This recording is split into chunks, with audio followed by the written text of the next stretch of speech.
Buongiorno, ben ritrovati. Focus TG, buon sabato a tutti voi. C'è molta cronaca in primo piano. Fra poco apriremo una pagina dedicata purtroppo ai drammi e alle tragedie lungo le strade. L'ultima in ordine di tempo è avvenuta a Montegrotto Terme con un 69enne che è stato travolto e ucciso in Vespa da un uomo che poi non si è fermato ed è stato rintracciato poco dopo dai carabinieri, ma c'è anche un poliziotto della stradale di Vicenza investito da un'auto condotta da alcuni banditi che fuggivano da una rapina. Fortunatamente non è in gravi condizioni, ma sicuramente sono stati momenti difficili. Poi ancora da capire l'aggiornamento sulle condizioni di un bimbo di 7 anni travolto con la madre ad Adria mentre attraversava la strada in bicicletta e del bimbo di Piovene Rocchette, nonché una tragedia avvenuta ieri pomeriggio a Cassino durante il rally del Lazio con una vittima 76enne trevigiana. Dunque un ampio fronte sulla questione, sui drammi della strada. Prima però andiamo a Valbrenta, andiamo a Primolano perché da ieri sera un masso si è staccato e una strada è tuttora chiusa, quindi paura e anche disagi per la circolazione. Andiamo subito a Valbrenta da Vanessa Banzato. Buongiorno Vanessa. Buongiorno a te Nicola e a tutte le persone che ci stanno seguendo. Qui lungo l'ex strada Valsugana si è sfiorata la tragedia perché chiedo a Renzo Rigon se può inquadrarlo, quel grosso masso che ora appunto sta in quel prato si è staccato dalla montagna e ha divelto alcune piante prima di rimbalzare sull'asfalto e finire sul prato a ridosso della linea ferroviaria. Tra l'altro con me il sindaco di Valbrenta Luca Ferrazzoli. Siamo lungo la strada che da Primolano porta a Tezze e c'è stata tanta paura perché sindaco, se soltanto passava una delle tante corriere che transitano lungo questa strada davvero succedeva la tragedia.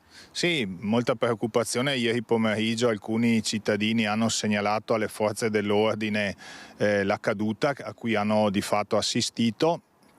E perché diciamo di primo acchito chi passava vedeva semplicemente una pianta piegata, ma ovviamente la forza cinetica del masso ha fatto sì insomma che si allungasse appunto lungo il prato quasi a ridosso della ferrovia e quindi poi appena avute le segnalazioni su quanto accaduto effettivamente si sono attivate sia la provincia autonoma di Trento per quanto riguarda la rete ferroviaria e conseguentemente noi facendo un'ordinanza di chiusura di carattere diciamo cautelativo poi per fare gli approfondimenti del caso, perché comunque è una strada comunale ma che ha un'importanza rilevante perché di qui insomma passava un tratto della ciclabile del Brenta ad esempio e poi è una strada che costituisce comunque un'alternativa alla statale 47 con il paradosso diciamo in tema di fortuna che proprio lunedì diciamo aveva la necessità di essere usufruita maggiormente perché vi è in previsione la chiusura della galleria da Primolano ad Arsier e conseguentemente il traffico leggero aveva come indicazione di passare da questa parte, quindi questo complica considerevolmente le cose. Invece vogliamo assolutamente rassicurare per quanto riguarda il cicloturismo, nel senso che esiste una via alternativa che è la strada di via Campania, via Vicinale Brenta, che è anche più suggestiva, quindi diciamo dal punto di vista del cicloturismo non c'è alcuna interruzione. La linea ferroviaria è stata interrotta per un paio di corse, praticamente soltanto un paio di corse sono state interrotte e poi ha ripreso il normale transito dei treni. Questa strada invece è stata chiusa in via cautelativa. Per quanto tempo rimarrà chiusa, sindaco? Adesso è difficile ipotizzare il tempo, nel senso che noi l'abbiamo chiusa appunto in attesa di verifiche. Sarà necessario ovviamente, noi sappiamo come dal punto di vista diciamo urbanistico siano tutte aree in cui il rischio idrogeologico è classificato massimo. Ovviamente poi la pericolosità va valutata in concreto, quindi diciamo non c'è stata una chiusura radicale nel senso con motivazioni legate a un rischio per l'incolumità pubblica elevato, perché anche su segnalazione diciamo dei vigili del fuoco appunto veniva evidenziata che era la caduta di un masso singolo, qui non si trattava di una frana. Fatto dato il punto su questo, però ovviamente bisogna che qualora si ritenga di riaprirla lo sia fatto in massima sicurezza, e quindi sarà nostro compito affidare, degli esperti del settore la verifica della parete e capire se ci sono le condizioni per riaprire come era aperta precedentemente. Anche perché la mente corre inevitabilmente a quel grosso masso che è caduto qualche mese fa proprio sulla statale Valsugana, con tutti quei ritardi che ci sono stati per quanto riguarda i limiti che ci sono stati a livello per il traffico e quant'altro. Sì, e quindi la fragilità di un territorio che ovviamente è evidenziata in questi anni, ma anche la significatività di avere strade alternative aperte, perché paradossalmente se questo capitasse in questo tratto di statale 47 attualmente aperto, questa potrebbe costituire una via alternativa, quindi da un certo punto di vista c'è il vantaggio che non si tratta di un'arteria primaria, ma l'abbiamo visto proprio con la chiusura della statale 47 per la frana, e poi è essenziale avere delle vie alternative perché altrimenti si precluderebbe tutto il traffico. Insomma, adesso siamo in attesa di capire, di vedere per quanto tempo, almeno senz'altro fino alla settimana prossima, questa strada resterà chiusa. Fortunatamente si è davvero scongiurato il peggio, perché il sasso si è fermato in un campo e non c'è stato danno e non c'è stato soprattutto nessuna persona ferita. Da Primolano di Valbrenta, Nicola, è tutto, ti ricedo la linea. Grazie a Vanessa Banzatto. Una tragedia sfiorata e una tragedia invece che si è consumata, lo dicevamo in apertura, all'alba a Montegrotto Terme ha perso la vita un uomo di 69 anni investito da un automobilista che si è dato alla fuga ed è stato poi rintracciato. Hanno seguito questa vicenda stamattina per noi Chiara Gagliani e Francesco Ratai. La tragedia si è consumata qui in Viale della Croce Rossa a Montegrotto Terme, dove ci troviamo con il collega Francesco Ratai. Erano le 7:30 circa. La vittima, Giovanni Bettio, 69 anni, di Terradura di Due Carrare, era in sella alla sua Vespa. A Montegrotto era molto affezionato perché per oltre 20 anni aveva fatto il massaggino in uno degli alberghi termali proprio del comune. Cosa è accaduto? Le immagini raccontano di due auto che si trovano con la Vespa che si viaggiava proprio nella carreggiata dove ci troviamo con il collega, diretta verso via Caposseda. Forse uno dei due veicoli l'ha toccato, sicuramente uno dei due veicoli ha lasciato poi il posto del drammatico incidente e si è allontanato, mentre il secondo è ancora fermo qui. Nonostante gli immediati soccorsi scattati in ogni caso per il pensionato, per lui non c'è stato nulla da fare. La sua vita è finita proprio qui, in questo asfalto, in Viale della Croce Rossa, dove lo stanno raggiungendo anche la spicciolata alcuni familiari sconvolti per quanto accaduto.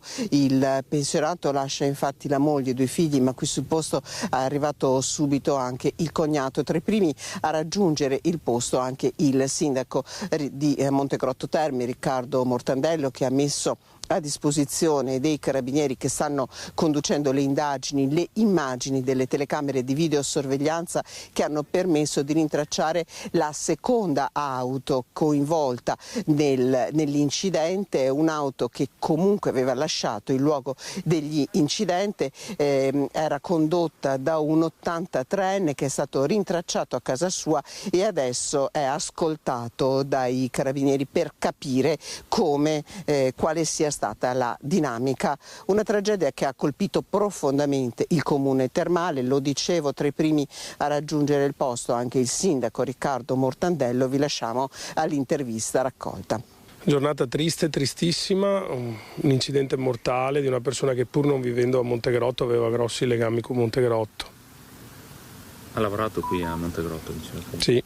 Lavorava in uno degli alberghi di Montegrotto, purtroppo la dinamica dell'incidente è al vaglio delle forze dell'ordine, stiamo capendo anche se ci sono delle omissioni di soccorso. In ogni caso la persona che sembra fuggita è già stata rintracciata, i carabinieri hanno fatto un lavoro meraviglioso assieme al 118, assieme ai vigili del fuoco. Ecco, c'è un problema qui, Viale della Croce Rossa, 70 km all'ora, ma la velocità è sempre molto alta.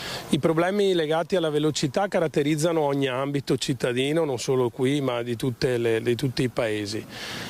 Qui abbiamo deciso un limite di 70 all'ora perché è una strada sicura con 4 corsie, con una barriera al centro, quindi se tutti rispettano i limiti poi l'incidente può succedere sempre, non ci sono gravi problemi. Ecco, quello che un po' come sindaco mi sento di dire è che noi abbiamo degli strumenti depotenziati per il controllo della velocità sul nostro territorio, siamo in attesa a livello governativo di alcuni regolamenti che ci permettano di mettere delle installazioni per controllare la velocità. Quindi il messaggio che lancio è: rispettiamo i limiti, abbiamo sempre un occhio di riguardo perché purtroppo la velocità è nemica e può causare morte. È un bellissimo ricordo, una persona molto gentile, molto educata, sempre attiva e si dava da fare per 50 persone. Lui era sempre attivo, se uno aveva bisogno di un piacere lui si faceva in 10 per aiutarlo. L'altro giorno ho sentito sua moglie e mi ha detto così: adesso dico a Giovanni che prenota, andiamo a mangiare su a Daciao, e invece purtroppo Daciao non si va.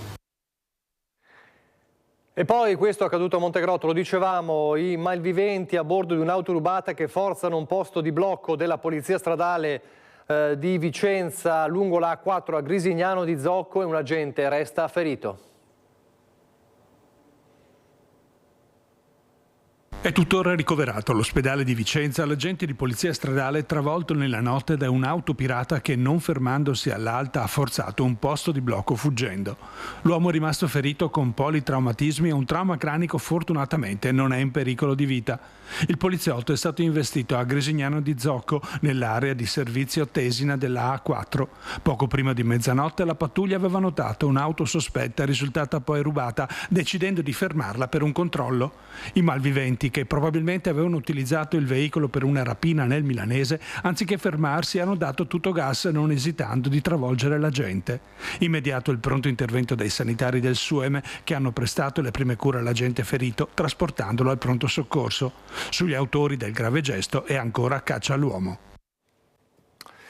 Resta in gravissime condizioni il bimbo di 7 anni investito da un'auto mentre era in bicicletta con la mamma, anch'essa grave, ieri pomeriggio ad Adria, siamo in provincia di Rovigo, a travolgergli un 70enne risultato senza patente. La mamma, una 47enne, era in sella a una bicicletta col seggiolino nel quale era seduto il figlio di 7 anni. Lo scontro violento ha fatto cadere rovinosamente a terra la donna e il figlio, che nell'impatto con l'asfalto ha avuto la peggio. Al loro arrivo i soccorritori del SUEM hanno subito capito la gravità della situazione e hanno chiesto l'intervento dell'elisoccorso da Padova per il bambino. Come resta grave anche il bimbo di 3 anni a Piovene Rocchette, travolto sulle strisce pedonali mentre attraversava con i genitori.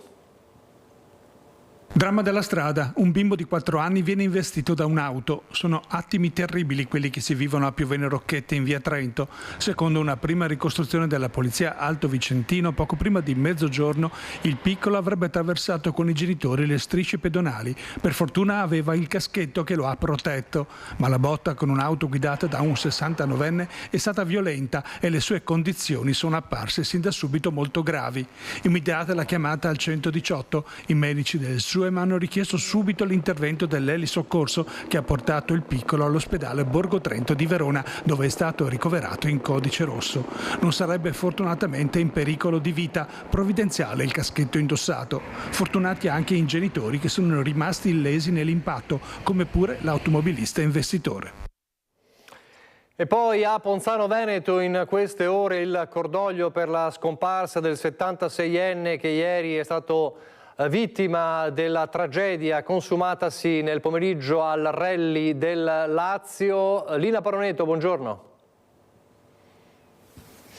Buongiorno Nicola, buongiorno ai telespettatori di Rete Veneta. Sì, davvero una disgrazia che ha colpito duramente e ha impressionato la comunità di Ponzano Veneto, quella accaduta a Luciano Sandrin, famiglia di rallisti, la passione del rally nel sangue davvero di padre in figlio. Luciano l'aveva trasmessa ai figli Andrea e Luca e poi al nipote Tommaso, che è un piccolo grande campione di questa disciplina, e proprio per seguire una gara di Tommaso la famiglia famiglia era in provincia di Frosinone, a Cassino, per il rally del Lazio, come dicevi tu, rally che ha avuto ieri purtroppo un episodio, come detto, tragico. Un'auto è finita fuori strada, vettura tra l'altro guidata dal pilota vicentino Mattia Carlotto, in un punto in cui pubblico, a quanto pare, stando ai rilievi della Polizia di Stato, non ci doveva essere. In buona sostanza Sandrine, a quanto si sa finora, lì non ci doveva stare. Fatto sta che l'auto è finita fuori strada, ha abbattuto un muretto e la struttura che si trovava alle spalle di Sandrine è crollata e la copertura lo ha travolto, colpendolo in particolare all'addome. Lì per lì la situazione non sembrava drammatica, nel senso che lui era vigile, non ha perso conoscenza, è stato trasportato d'urgenza in ospedale. Poi, come spesso accade purtroppo in queste situazioni, il quadro complessivo è degenerato per le lesioni interne agli organi interni, è stato sottoposto a un intervento d'urgenza durante il quale purtroppo è deceduto. Allora, noi abbiamo raccolto naturalmente il cordoglio del sindaco Antonello Baseggio per la scomparsa di un imprenditore del territorio che era molto noto. Sentiamo. Posso che esprimere il cordoglio di una comunità e anche il mio personale rispetto a questa tragica notizia che ieri sera mi ha raggiunto. Sono rimasto colpito drammaticamente, come immagino tutti, perché è stata una sfortuna immensa quella di subire un tragico incidente in una passione che tutta la famiglia, compreso appunto il nostro concittadino, ha nel cuore, che è quella del rally. Morire in queste circostanze, a parte essere drammatico, è proprio una sfortuna immensa, perché un'auto che esce di strada nel rally, non dico che sia naturale, ma può capitare che questa vada a colpire un manufatto, un edificio, e che parti di questo poi cadano e colpiscono uno spettatore che ama questo sport fino al profondo del cuore, avendo tutta la famiglia, figli e nipoti impegnati anche con ottimi risultati. È proprio spiacevole, mi spiace moltissimo, e abbracciamo la famiglia in questo momento difficile per il quale appunto non ci sono parole. Sì, un lutto che colpisce la comunità di Ponzano alla vigilia del palio delle contrade, tra l'altro palio che è stato più volte disputato anche appunto dagli membri della famiglia Sandrini, una famiglia di Barrucchella della zona nord di Paderno di Ponzano, dove Luciano aveva avviato la sua azienda di impianti idraulici, altra attività che adesso viene portata avanti dal figlio. La famiglia si trova ancora in Lazio per espletare tutte le procedure. Loro stessi hanno chiesto che la gara non venisse sospesa, che il rally continuasse, proprio in nome di questa passione che tutta la famiglia ha. Lui avrebbe voluto così, hanno detto. Certo è che quello che è capitato ha duramente colpito loro, gli amici, il mondo del rally stesso, in cui purtroppo ogni tanto accadono eventi come questi, in questo caso appunto in un tratto in cui purtroppo non ci doveva essere nessuno spettatore. Direi che a questo punto con Francesca Pezzo possiamo restituire la linea da Ponzano Veneto. Per ulteriori aggiornamenti rimandiamo ai telegiornali di questa sera. Grazie a Lina Paronetto e Francesca Pezzo. Noi apriamo un'altra pagina dedicata invece alla sicurezza nelle città e torniamo a rivedere la vicenda della stazione di Padova. La Lega che chiede il ritorno della zona rossa nell'area della stazione, peraltro proprio a Padova nelle prossime ore ci sarà il ministro Piantedosi per la festa, l'Associazione Nazionale della Polizia, che Media Nord-Est seguirà in diretta domani su Antenna 3. Perché chiede il ritorno della zona rossa? Perché ci sono numerosi nuovi casi di violenza, l'ultimo quello che si è consumato ai danni di una 55enne drogata e violentata.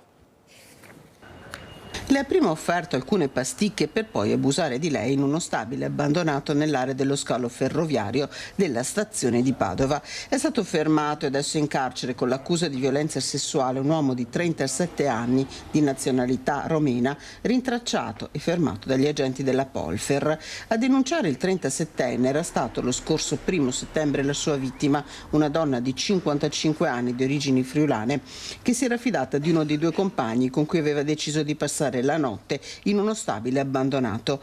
Un episodio di violenza che segue a breve distanza l'aggressione a una donna disabile avvenuta nel piazzale della stazione da parte di una baby gang. Qui la Lega torna a invocare la zona rossa. La verità è che da quando non c'è più la zona rossa gli episodi delinquenziali criminosi sono all'ordine delle sere, non solo del giorno, nel senso che qui purtroppo si reiterano in modo profondamente significativo risse, spaccio, accoltellamenti. La situazione è veramente peggiorata, a dimostrazione che le zone rosse erano uno strumento di presidio e controllo del territorio assolutamente efficace. Un dibattito che resta acceso in città a 3 giorni da lunedì, quando scadrà la seconda zona rossa attiva nell'area dell'Arcella. La zona rossa è stato un esperimento anche a Vicenza. Ebbene, c'è stata un'aggressione in centro storico a Vicenza. A raccontare quanto accaduto sotto i portici di Palazzo Chiericati è il commerciante Bruno Celsan, che il 10 maggio aveva già organizzato una manifestazione contro il degrado a Vicenza. Ci troviamo a Palazzo Chiericati, dove è successo un fatto gravissimo. È successo che una persona è stata aggredita da un senzatetto senza nessun motivo, è stata aggredita ed è stata ferita. La persona ha dovuto ricorrere perfino al pronto soccorso. È Bruno Celsan a raccontare l'ultima aggressione che si è scatenata nel cuore di Vicenza. Siamo in piazza Matteotti, sotto i portici di Palazzo Chiericati, dove di notte trovano riparo diversi senzatetto. È proprio uno di loro, per motivi ancora da chiarire, avrebbe ferito con i cocci di una bottiglia rotta un 50enne che si trovava lì per motivi di lavoro alle 5 del mattino. Poi è stato aggredito da un senzatetto che si è alzato di scatto, aveva una bottiglia di birra in mano, l'ha rotta per terra, ha proprio rotto la bottiglia, l'ha prima minacciato e poi lo ha ferito. A Vicenza queste cose non devono succedere. Tutto è accaduto alle 5 del mattino, un orario in cui alcuni lavoratori cominciano già a muoversi e a girare per la città. Ma se pensiamo che alle 5 del mattino iniziano tante persone a lavorare, poteva essere una donna che è un'infermiera che andava a prendere la macchina per poter andare al lavoro, poteva essere un ragazzo che stava andando a prendere il tram perché doveva andare in stazione a prendere un treno, poteva essere un nostro parente qualsiasi. Non possono succedere queste cose. La vittima avrebbe riportato delle ferite e sarebbe finita al pronto soccorso. Sono passati 4 mesi da quando Bruno Celsan ha organizzato la manifestazione del 10 maggio in cui 500 cittadini e commercianti hanno chiesto, senza bandiere politiche, più sicurezza a Vicenza. Adesso però sono pronti a tornare in piazza ad ottobre. Sono pronto a un nuovo 10 maggio, come è stato già fatto, e voglio portare in piazza, come l'altra volta, cittadini, commercianti, studenti, mamme, papà, perché Vicenza pretende sicurezza. Il tema del degrado non è chiaramente soltanto di Vicenza o di Padova, c'è anche a Treviso. Ieri abbiamo raccontato con Christian Arboit della cattura, dell'arresto del 30enne nigeriano che ha dato fuoco all'ex consorzio agrario, è stato anche espulso poi nelle ore successive, ma il tema resta il tema del degrado di una area, di uno stabile che è covo di sbandati. Dopo la direttissima con il patteggiamento della pena a 1 anno è arrivata l'espulsione con provvedimento del questore Alessandra Simone. Questa la stretta adottata in tempi record nei confronti del 30enne nigeriano pregiudicato che ha innescato più principi di incendio all'interno dell'ex consorzio agrario in via Castellana alle porte del capoluogo. Quando sono arrivati pompieri e polizia lo hanno trovato con l'accendino in mano pronto a ripetere il copione in altri locali. Ora l'uomo sarà condotto al CPR di Gradisca di Sonzo per essere allontanato dal territorio nazionale. Allo stesso tempo gli è stato notificato il rifiuto della domanda reiterata di protezione internazionale. Sullo sfondo resta la mobilitazione di uomini e mezzi che hanno scongiurato il peggio, ovvero che le fiamme divampassero in una zona già di per sé abbandonata tra rifiuti ed erbacce. Ad assistere alle operazioni dall'esterno diversi residenti. Praticamente si è visto del fumo, come si chiama, dietro la palazzina principale. Ho visto questo finimondo perché c'era prima i pompieri, c'era di tutto. Ignote le motivazioni del gesto, ma non si possono escludere regolamenti di conti e ripicche tra occupanti, spesso di etnia diversa. Chi abita in zona parla di un immobile mal frequentato, dove non mancano liti e momenti di tensione. L'ultimo una decina di giorni fa, che ha coinvolto anche un condominio limitrofo. C'erano i famosi signori che, come si chiama, che lanciavano pietre e uno addirittura con una fionda verso le finestre. Spesso e volentieri vengono tranciati lucchetti e catene. Quello che vedete è stato sostituito con l'ultimo intervento. Molto pericolosa, non è bella, non è trafficata da gente per bene, ti dico solo questo. Tutti abusivi. Quindi dentro al momento di nascosto. Dal comune fanno sapere che l'area in vendita è costantemente monitorata, mentre dalla questura si assicura il massimo impulso nel rimpatrio di stranieri irregolari e non integrati, specie quelli, si legge in una nota diramata nel tardo pomeriggio, che con la loro spiccata pericolosità sociale mettono a rischio la tranquillità e la sicurezza dei cittadini trevigiani. E Treviso, questa è la situazione a Treviso, e poi c'è Mestre con le grate posizionate all'ingresso delle ex poste di piazzale donatori di sangue proprio per evitare gli sbandati, le grate contro gli sbandati. C'è il rischio che l'ex Palazzo delle Poste diventi un altro buco nero di Mestre? Sicuramente, perché noi adesso qui abbiamo visto che, per carità, hanno fatto bene a mettere le grate, anche se in effetti sembra che sia una gabbia, ci manca soltanto lo zoo con dietro un gorilla, però si era creata una situazione di degrado effettivamente molto, molto pericolosa. Oltretutto, se vediamo dietro le grate non si sono neanche peritati di pulire, quindi ci sono scatoloni, ci sono i resti di quello che hanno lasciato le persone che bivaccavano in questi posti. Candidato a diventare un nuovo bivacco di sbandati, l'ingresso dell'ex Palazzo delle Poste di Mestre è stato chiuso con delle recinzioni. Ma il vero interrogativo di cui si discute o si dovrebbe discutere in città è quale sarà il futuro dello stabile in piazzale donatori di sangue. Proprio per il fatto che hanno messo le grate sembra che non abbiano dei progetti imminenti, perché altrimenti non le avrebbero messe, ci sarebbero persone eccetera. Per quanto ne so non ci sono delle idee o delle prospettive a breve, per cui questo è un altro posto di Mestre in pieno centro, tra l'altro in una zona anche riqualificata, che viene abbandonato a se stesso. Alle spalle dell'ex sede delle Poste c'è già il buco rappresentato dall'ex sede Telecom, di ragguardevoli dimensioni, ma mai quanto l'area dell'ex Umberto I.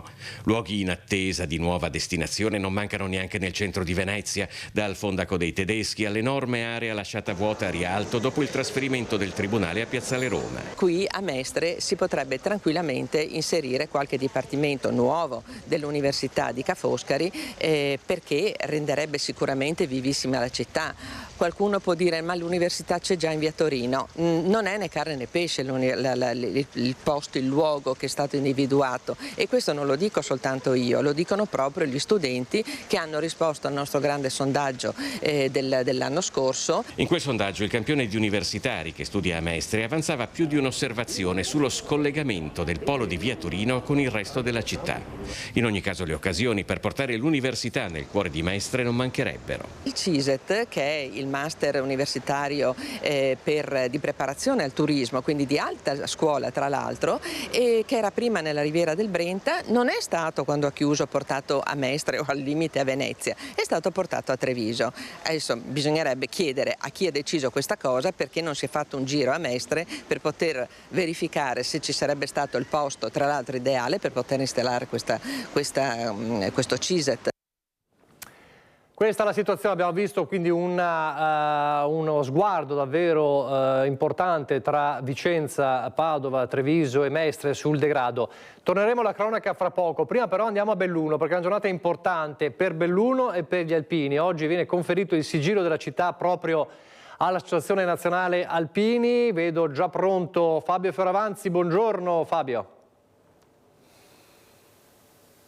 Grazie per la linea, siamo a Palazzo Rosso, sede del Comune di Belluno, nell'ufficio del Sindaco, che ringraziamo per l'ospitalità, è qui con noi, e abbiamo ospite anche il Presidente Veneto di ANAI, il Presidente nazionale dell'Associazione, che quest'oggi tra l'altro nella sala consiliare ha appena tenuto il suo Consiglio nazionale. Spiegheremo brevemente poi perché, però vorrei cominciare dal padrone di casa, perché quest'oggi li hanno in mano gentilmente, non sapevamo dove metterli, hanno delle riconoscenze che Stefano Bozzi credo stia inquadrando, che oggi il Comune assegnerà appunto all'ANA. Vogliamo spiegare che cosa e perché?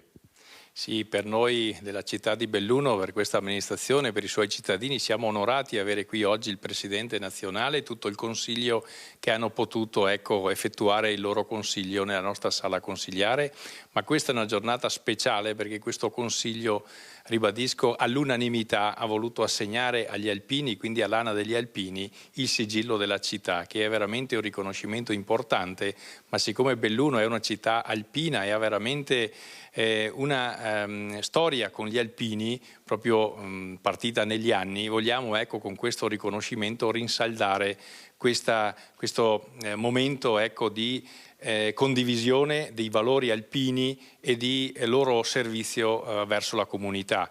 Abbiamo poi il pomeriggio anche la fanfara Alpina Cadore Congedanti che farà il carosello nella nostra città e questa sera soprattutto la consegna ufficiale nel nostro teatro Buzzatti e poi il concerto che seguirà, e questo concerto, lo voglio ribadire come gli alpini sono soliti fare, sarà una raccolta fondi per le associazioni del terzo settore. Quindi noi siamo assolutamente onorati di avere qui l'ANA nazionale e credo che questo sia un bel segno per tutta la città di Belluno, che è una città alpina. Il Presidente nazionale ha in mano questo sigillo che lei gentilmente non ha incartato per farvelo vedere in anteprima, in esclusiva, perché poi ovviamente non sarà preparato per la consegna, però il Presidente Veneto invece ha in mano una riconoscenza.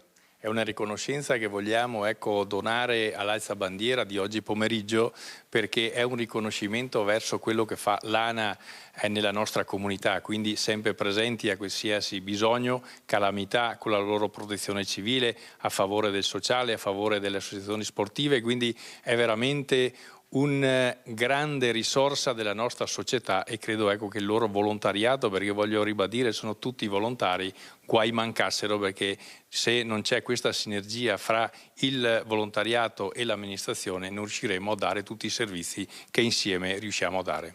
Come dicevamo, abbiamo la fortuna e l'onore di avere qui il Presidente nazionale, alpini che sappiamo quanto sono amati e lo dicono gli indici di ascolto quando abbiamo trasmesso le dirette sulle loro adunate. Belluno per voi alpini quanto è importante?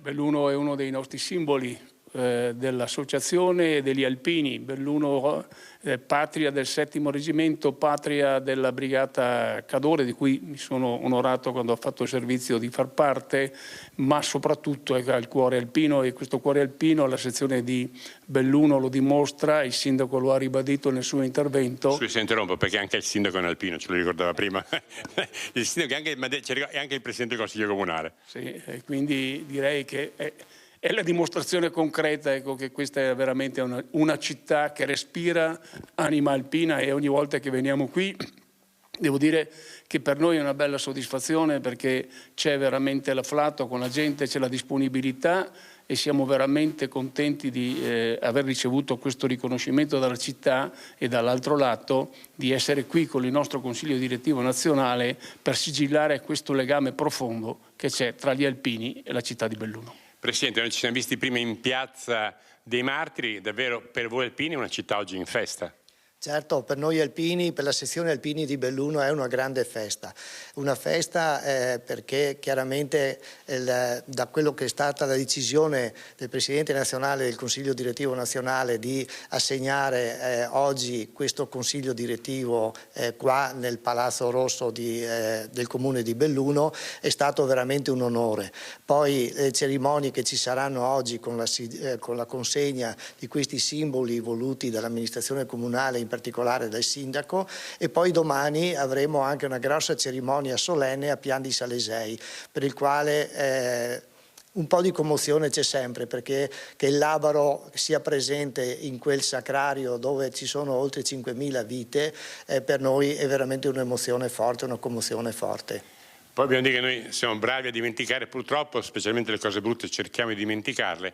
Voi però oggi avete deciso, state organizzando una cosa che è importante invece ricordare, perché certe cose davvero serve non dimenticarle. Sì, noi oggi nel Consiglio Direttivo Nazionale abbiamo approvato tutto il programma per ricordare i 40 anni dalla costituzione del nostro ospedale da campo, che voglio ricordare è nato subito dopo il terremoto del Friuli, e anche i 5 anni del Covid, quando in 7 giorni, con l'aiuto anche delle realtà locali, abbiamo alla Fiera di Bergamo costruito un ospedale completo, funzionante, con 150 posti, di cui 75 emergenziali, per sopperire alle esigenze ovviamente di quella realtà che era stata tra le prime fortemente colpita e che vuole oggi essere anche la testimonianza e il ricordo di tutti coloro che si sono resi disponibili e l'affermazione di ciò che l'associazione in termini di volontariato fa. Ricordiamo soltanto la data, i giorni in cui ve lo farete. Ecco, noi saremo insieme con la fiera proprio di Bergamo, l'inaugurazione della fiera Camponaria il 29, faremo un grosso convegno il 31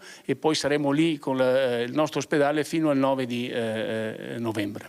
Ed è importante ricordarlo per far capire i motivi che poi portano a momenti di riconoscenza come quelli che ci ha raccontato il sindaco De Pellegrini nei loro confronti, il loro esserci sempre quando c'è bisogno.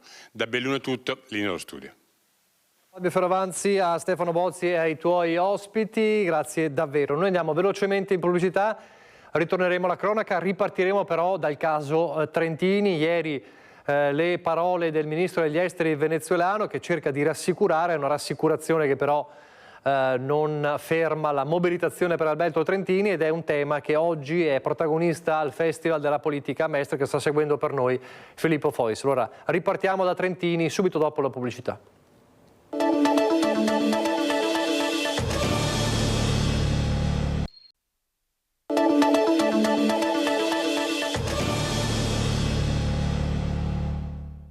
I diritti umani di Alberto Trentini non sarebbero mai stati violati, questo secondo le parole del ministro degli esteri venezuelano Iván Gil, che in un'intervista alla CNN venezuelana, rilanciata poi in Italia da tutti gli organi di informazione, ha sostenuto di conoscere bene il caso Trentini. Sono ormai 300 giorni però che il nostro connazionale, operatore umanitario, si trova ingiustamente detenuto nel carcere di Caracas, senza alcuna accusa formale. Il senatore del Partito Democratico Andrea Martella, i consiglieri regionali del Veneto per bocca di Vanessa Camani, ma anche Beppe Caccia per l'ONG Mediterranea Serviumas e tantissimi altri uniscono le loro voci per un grido di libertà per Alberto Trentini. Così Giuseppe Giulietti, coordinatore nazionale di Articolo 21, sempre in prima linea. Guardate, io mi permetto di chiedere a tutti di alzare la voce a questo punto. Noi lanceremo una frase da rilanciare su tutti i social. Da 300 giorni in un carcere del Venezuela, non un'ora in più, libertà per Alberto Trentini.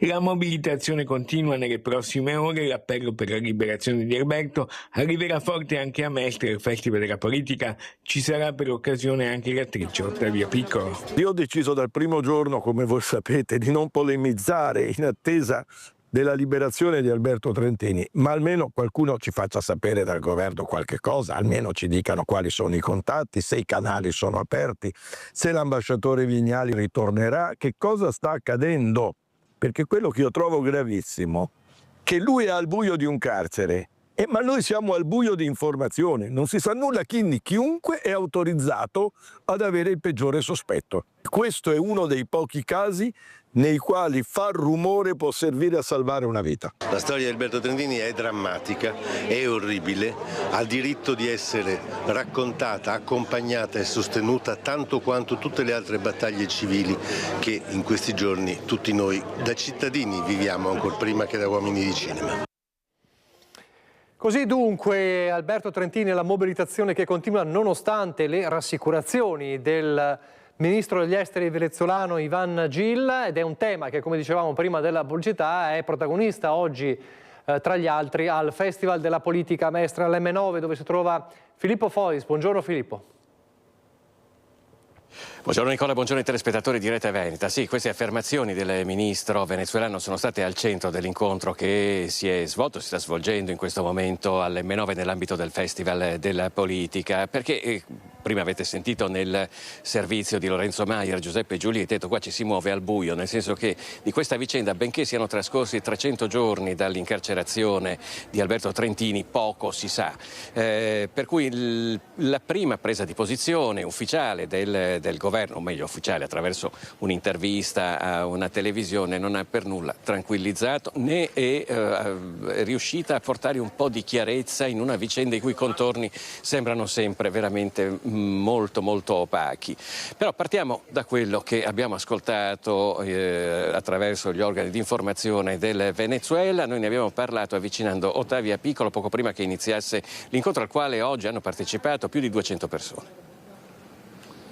Non hanno nessun tipo di riscontro, tipo che c'è un processo, di questo non si sa niente. L'avvocata della famiglia non ha avuto ma nessuno è riuscito a sapere niente, quindi non vorrei, ma insomma mi sembra che le cose siano un po'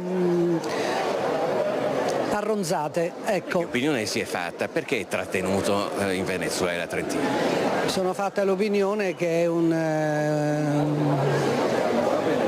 oggetto di scambio, di possibile scambio, però nessuno sa niente, cioè la famiglia, l'avvocata, l'ambasciatore, che caspita ne so, davvero non si sa nulla e quindi siamo tutti così appesi.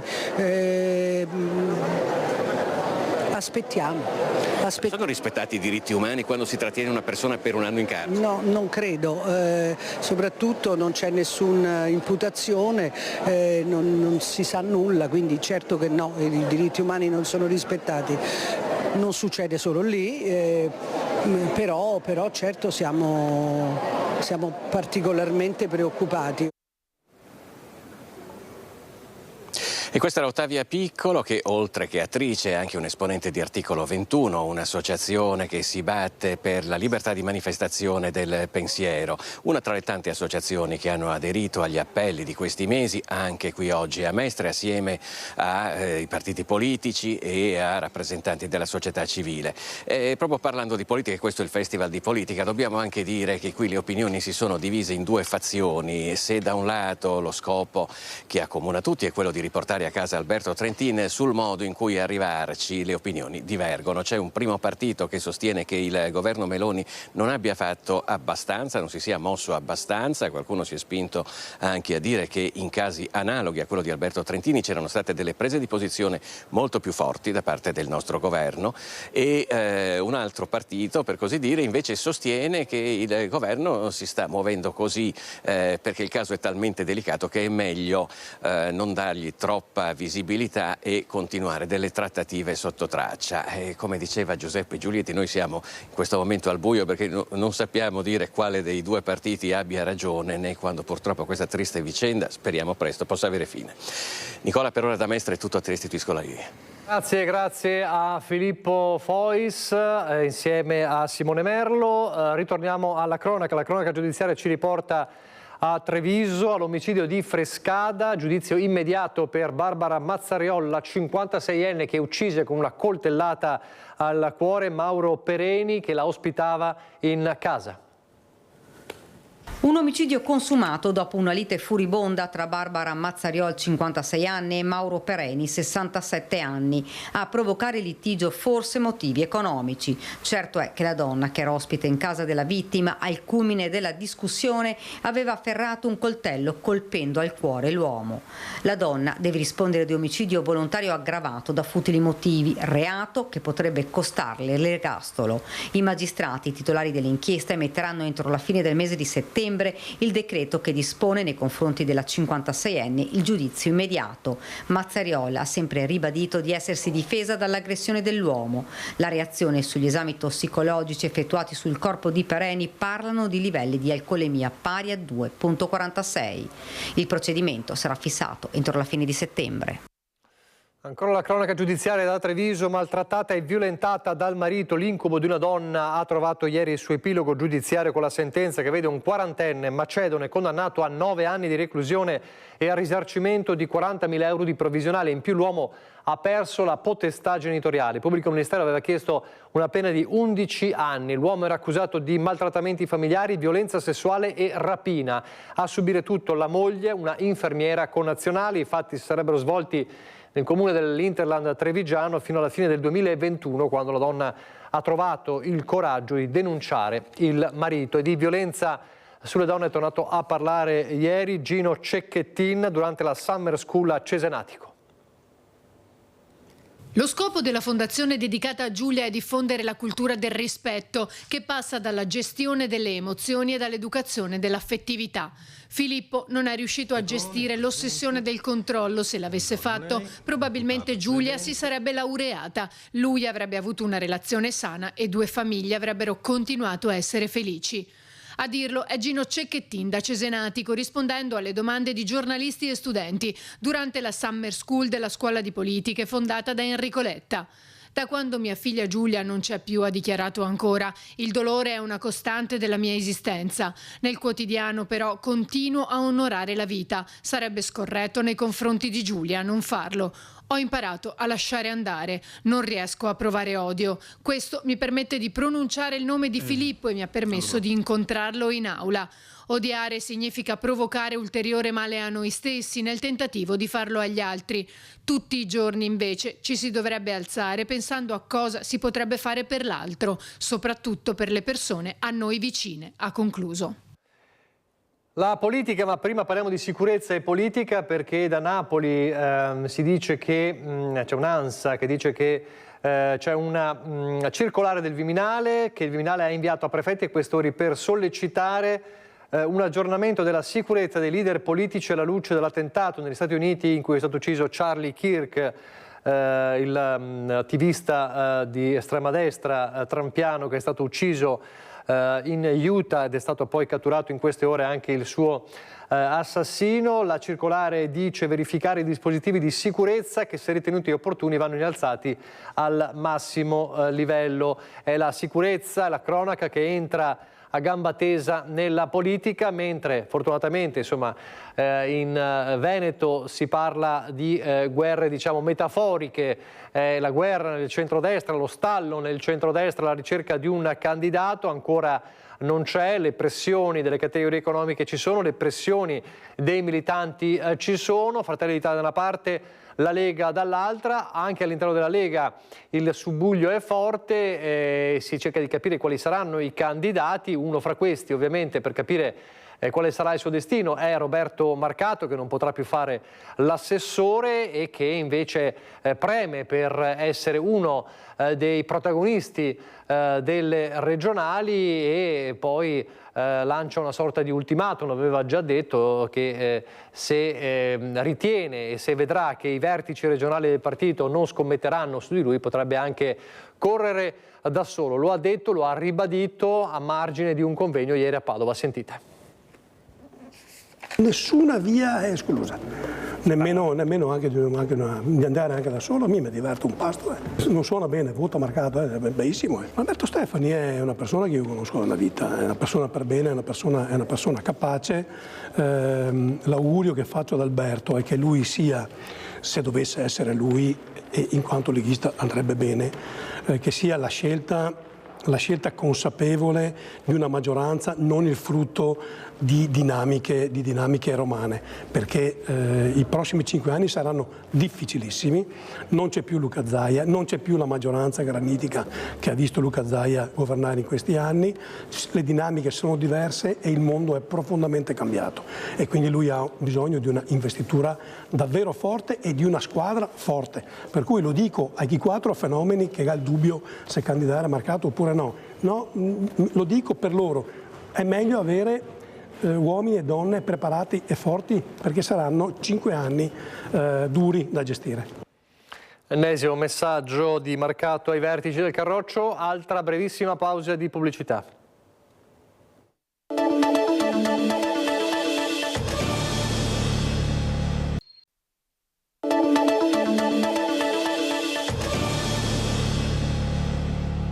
Quanti docenti di sostegno mancano all'appello?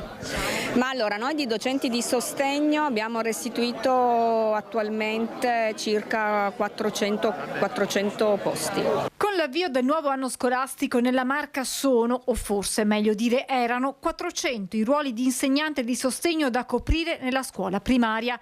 Erano perché nel frattempo gli istituti si sono messi al lavoro per reperire i docenti che mancano all'appello. Quindi ci sono dei bambini che sono senza insegnante di sostegno in questo momento? Allora, sì, perché io immagino insomma che i docenti, cioè i dirigenti in qualche modo abbiano sicuramente tamponato, perché comunque i docenti di sostegno ci sono. Naturalmente la copertura totale avverrà adesso, avendo restituito questi posti, sicuramente staranno chiamando, quindi magari a giorni arriveranno, per cui confidiamo, ecco, che tutto andrà a regime. Esaurite da parte dell'ufficio scolastico le graduatorie provinciali di supplenza, la palla è passata alle scuole che potranno ricorrere alle graduatorie di istituto ed eventualmente agli interpelli. Stesso iter anche per le altre cattedre vacanti, 200 i posti restituiti. Dunque anche quest'anno scolastico riparte con i problemi di sempre, iniziando proprio dalla carenza di docenti. Tra rinunce, tra magari docenti soprattutto magari capita di sostegno piuttosto che di materie matematica che sono carenti. Comunque abbiamo fatto già a parte le missioni in ruolo, adesso poi c'è stata quest'anno, sapete, la fase di questa novità della continuità didattica dei docenti di sostegno, per cui abbiamo fatto 300 conferme tra primaria, primo grado e secondo grado e adesso siamo in corso con le supplenze. Abbiamo dato 1800 supplenze, posti in realtà, tra posti interi e spezzoni. E purtroppo abbiamo anche avuto qui delle rinunce, quindi le rinunce comportano nuovi turni di nomina. Ieri abbiamo lanciato il secondo turno.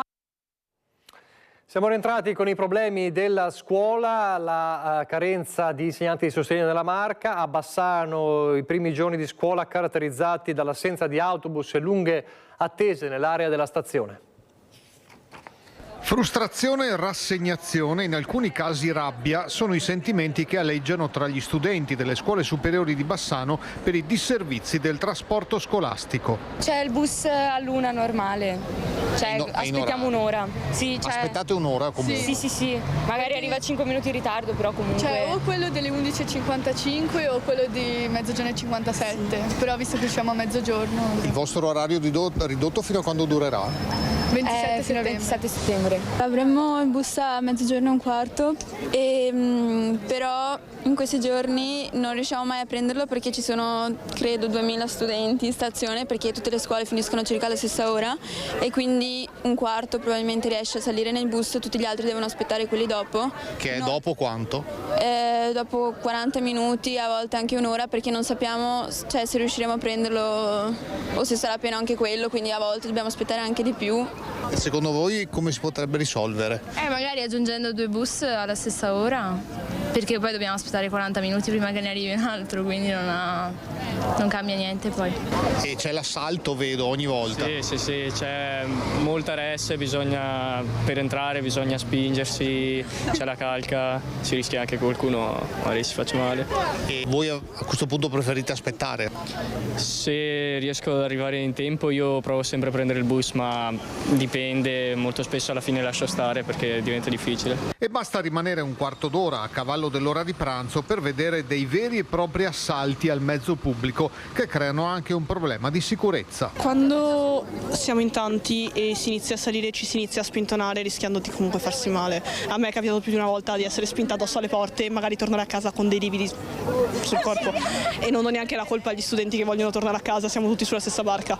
Mettere almeno un bus in più a metà tra mezzogiorno e un quarto e l'1 e un quarto sarebbe anche meglio. Anche ieri c'era così tanta gente che ho dovuto spingere tutta la gente per entrare, e da quanta gente c'era, siccome non aprono nemmeno i finestrini per dare un po' di aria, mi veniva quasi da svenire e mi veniva la nausea, proprio una cosa insostenibile.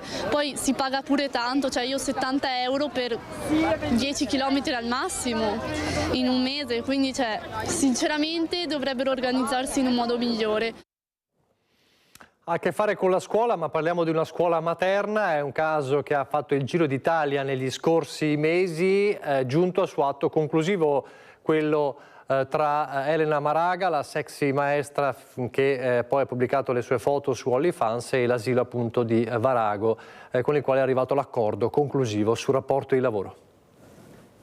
Il riservo su clausole, condizioni, trattamento economico e massimo, le bocche cucite. Quello che è certo è che è stato raggiunto un accordo tra le parti dopo mesi in cui la storia di Elena Maraga, per tutti la sexy maestra, da Varago ha fatto il giro d'Italia, sollevando un dibattito quasi senza precedenti. A comunicare che le strade si sono definitivamente separate è una nota della scuola materna Maria Monti, poche righe per dire che l'accordo raggiunto riguarda il rapporto di lavoro cessato nel mese di aprile scorso, poco dopo quindi l'esplosione del caso. La vicenda è arcinota. Elena Maraga è una maestra d'asilo particolarmente apprezzata da bimbi e genitori che nella sua vita privata decide a un certo punto di aprire un profilo con scatti osè su OnlyFans, portale online chiuso e a pagamento. Qualcuno, pare un genitore che evidentemente si è iscritto al suo canale, segnala la cosa, da lì l'effetto domino, la classica tempesta perfetta. Tutto ruota attorno a un interrogativo: è compatibile il ruolo di maestra in una scuola paritaria cattolica con quello di performer hot su una piattaforma a pagamento? Mentre l'Italia si divide, non senza picchi di finto moralismo, la partita riguarda il rapporto di lavoro. Maraga da un lato, la scuola di Varago dall'altro. Il braccio di ferro dura mesi, alla fine l'epilogo di questi giorni, con l'ente parrocchiale che ribadisce di non aver mai rilasciato alcuna dichiarazione in merito alla vicenda, né alcun commento che possa aver messo in discussione l'operato della signora Maraga all'interno dell'istituto scolastico. L'avvocato della scuola, Lucia Riedi, non vuole aggiungere altro. La stessa Maraga fa sapere che non intende rilasciare dichiarazioni a riguardo. D'ora in poi per me è chiusa qui l'unico commento. Caso davvero chiuso? Dal punto di vista giuslavoristico pare proprio di sì, ma della sexy maestra che in questi mesi ha accumulato decine di migliaia di follower si continuerà sicuramente a parlare. In chiusura l'arte, uno sguardo all'arte, uno sguardo a un importante restauro di un'opera canoviana. Il destino dell'Amorino Lubomirski, delicato gesso realizzato da Antonio Canova nel 1785, è legato indissolubilmente alla mostra sulla Maddalena e la Croce che chiude in questi giorni a Treviso. Grazie al prestito della commovente Maddalena giacente da parte della Gipsoteca di Possagno, i musei civici hanno garantito come contropartita il restauro del gesso. L'opera fu commissionata dalla principessa polacca Elżbieta Lubomirska e raffigura il nipotino Henryk. Si tratta di uno tra i più ammirati ritratti allegorici dello scultore e riscosse immediato apprezzamento. Canova, che inizialmente titubante perché non era così avvezzo al ritratto, però poi decide di accettare la commissione, quindi da qui il lavoro per arrivare a un marmo meraviglioso che oggi è conservato in Polonia e appunto presso il nostro museo custodiamo il gesso. Sappiamo che poi Canova ritorna sullo stesso soggetto varie volte, altre 4 volte. L'ultimo marmo è custodito oggi a San Pietroburgo all'Ermitage. Il gesso subirà un importante restauro sia per i danni subiti nella Prima Guerra Mondiale sia per l'umidità che ne sta minando l'integrità. Inizieremo con una prima fase diagnostica, quindi volta a rilevare i sali che sono il motivo del degrado, e poi una volta capito di quali sali stiamo parlando andare a fare degli impacchi per toglierli e poi fare un restauro per consolidare, sanare appunto l'opera stessa. Il restauro verrà condotto dalla ditta Passerella di Padova sotto la supervisione scientifica della Gipsoteca e della Soprintendenza e si prevede che i lavori, parzialmente coperti dal Comune di Treviso, possano concludersi entro i prossimi mesi. A fronte del prestito che ci è stato fatto, invece di pagare le cosiddette fee, cioè quella quota che solitamente i musei chiedono, sta realizzato sostenuto da parte del Comune di Treviso il restauro di questo Amorino di Canova, quindi un'operazione veramente molto virtuosa. Progetti di collaborazione stretti da lungo tempo, quelli tra i due enti trevigiani, oggi più che mai in sinergia. Collaborazione tra Treviso e Possagno, qualcosa che c'è da tempo e si consolida sempre di più. Qui in questo caso ce l'abbiamo in un circolo virtuoso che va dalla valorizzazione, quindi con il prestito della Maddalena, alla conservazione, quindi con il restauro del nostro Amorino Lubomirski. E con l'arte e la cultura si chiude questa edizione di Focus TG, grazie per averci seguito. Arrivederci.